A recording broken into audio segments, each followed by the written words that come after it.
तो भैया हर एक सरकार जो किसान से पंगा लेने की सोचे तो कम से कम 10 बार सोचे कि भैया हमने उस टाइम ये किया था और उसका ये परिणाम निकला।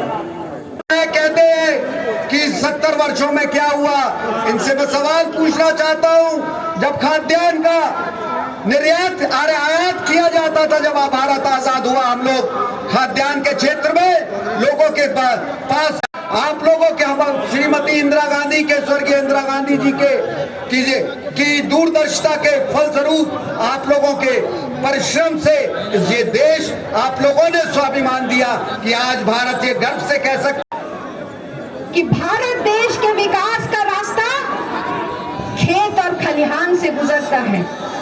जिस देश का किसान खुशहाल नहीं हो सकता, वो देश कभी खुशहाल नहीं हो सकता है।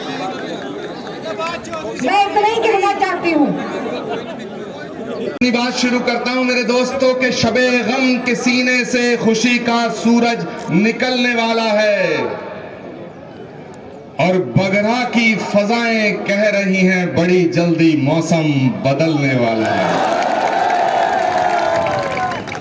जी, मंच पे उपस्थित तमाम वरिष्ठ और कनिष्ठ मेरे साथी, सहयोगी और बंधुओं, तुलसीदास जी ने रामचरितमानस में लिखा है कि जब जब होए धर्म की हानि, बाढ़हि असुर अधम अभिमानी, तब तब धरि प्रभु मनुज शरीरा, हरऊ कृपानिधि सज्जन पीरा। इसका मतलब है कि जब जब धरती पर अधर्म बढ़ता है, जब जब धरती पर झूठ बढ़ता है, धरती पे जब जब अंधकार बढ़ता है, जब जब धरती पर राज करने वाला झूठे फरेबी हथकंडे अपना करके और तमाम प्रजा को झूठ बोल के बरगलाने का प्रयास करता है, तब परमात्मा की कृपा से धरती पर कोई शक्ति अवतार लेती है। उनकी क़यादत में हिंदुस्तान का हिंदू और मुसलमान, बूढ़ा और नौजवान कदम से कदम मिला करके, कंधे से कंधा मिला करके इस तिरंगे की रक्षा करने के लिए आगे बढ़ रहा था। उस वक्त एक खास सोच थी, एक खास आइडियोलॉजी थी, एक खास ख्यालात के लोग थे, एक संगठन था जो अंग्रेजों की दलाली कर रहा था, जो अंग्रेजों की दलाली कर रहा था। वो आज कांग्रेसियों से देशभक्ति का सर्टिफिकेट मांगता है। धिक्कार! बात बात पे मुझसे अभी एक पत्रकार ने पूछा कि आचार्य प्रमोद कृष्णम जी, आप कांग्रेस के जलसे में जा रहे हो? मैंने कहा नहीं, मैं देश के जलसे में जा रहा हूं, मैं देश के जलसे में जा रहा हूं। अफसोस के साथ कहना पड़ता है, सवाल सियासत का नहीं है मेरे दोस्तों, सियासत होती रहेगी, सरकारें बनेंगी और बिगड़ेंगी, सत्ता आएगी और जाएगी।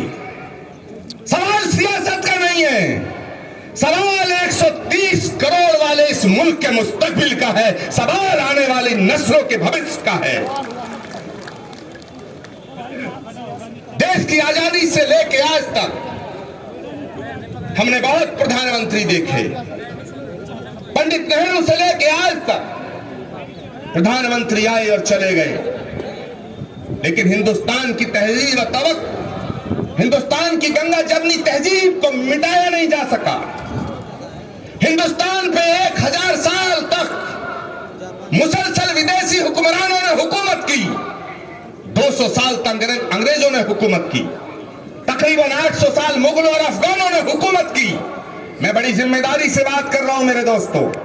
यहां से जाने के बाद घर जाके सोचना, ये जो महफिल जमा की है पंकज मलिक ने, हरिंदर मलिक जी को मैं धन्यवाद देना चाहता हूं, बधाई देना चाहता हूं, बधाई देना चाहता हूं। मैं पंकज मलिक की मां की उस कोख को नमन करता हूं जिसने ऐसा सपूत पैदा किया है। जोरदार तालियों से इस्तकबाल होना चाहिए ऐसे भाई का। लगभग 200 से अधिक शहादत दे चुका, और शहादत को जहां सरकार को गंभीरता पूर्वक उनको नमन करना चाहिए, वंदन करना चाहिए, उनकी मांगों को मानना चाहिए, लेकिन ये सरकार कहीं ना कहीं जिद पर अड़ी है, कहीं ना कहीं उन किसान भाइयों की वेदनाओं को, कष्ट को सुनने का काम नहीं कर रही। प्रियंका गांधी जिंदाबाद, प्रियंका गांधी जिंदाबाद, प्रियंका गांधी जिंदाबाद। जय जवान, जय जवान, जय जवान, जय जवान, जय किसान, जय जवान, जय किसान। उत्तर प्रदेश की धरती पे ताली बजा करके वो किसान जो धरती का सीना चीर करके अन्न पैदा करके देश का पेट भरने का काम करता है, गरीब की, मजदूर की आवाज उठाने वाली हमारी नेता आदरणीय प्रियंका गांधी जी का ताली बजा करके स्वागत करते हैं। ये जो यहाँ अपनी फसल पैदा करता है, रात और दिन खेत में खड़ा होकर के गन्ने की फसल पैदा करता है, और सरकार, झूठी सरकार, निकम्मी सरकार ठेंगा दिखाने का काम करती है, भुगतान नहीं कर पा रही है। दोस्तों, हमारा सौभाग्य है आज हमारे बीच में वो शख्सियत है जो हाथरस की बेटी के सम्मान के लिए सरकार को हिलाने का काम करती है। वो बेटी, वो नेता है जो गरीब की और मजदूर की हर वक्त आवाज उठाने का काम करती है। दोस्तों, मोदी जी झूठ बोला करते हैं, और ये ऐसे परिवार, ऐसी शख्सियत हमारे बीच में है जिसने इस देश के लिए शहादत देने का काम किया। मैं हिंदे की गहराइयों से बार बार स्वागत करता हूं और अनुरोध करता हूं पूर्व सांसद हरेंद्र मलिक जी से